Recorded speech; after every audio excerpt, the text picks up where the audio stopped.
1945. Mit navn er Rigmor Karl.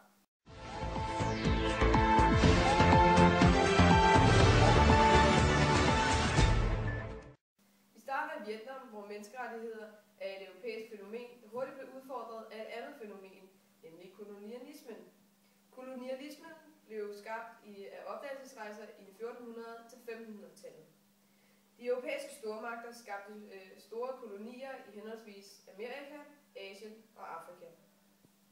I løbet af 1920'erne og 1930'erne begyndte det at blive muligt for nogle af koloniernes indbyggere at få en europæisk uddannelse. Flere steder opstod der modstandsbevægelser i kolonierne, og en af de mest berømte modstandsbevægelser var Vietnams uafhængighed, kaldet Viet Minh, hvor lederen var Ho Chi Minh. I dag har Vietnam fået deres uafhængighedserklæring, og vi har Nicoline Nyvang Andersen stående midt i Vietnam, og vi vil nu sende ned til hende.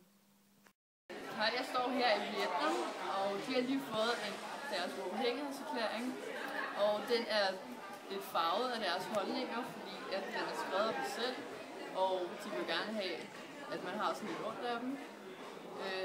Og den handler blandt andet om menneskerettighederne, frihed, lighed og den slags, og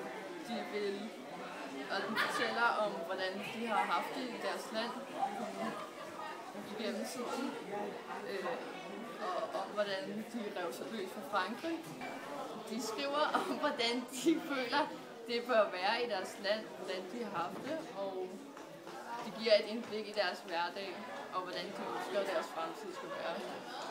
Men jeg står her ved en vietnameser, og spørger, hvordan har du det? Jamen, jeg har det rigtig fint. Jeg føler mig ikke presset længere. Jeg er glad og fri, og jeg har det fint. Og videre til de øvrige nyheder.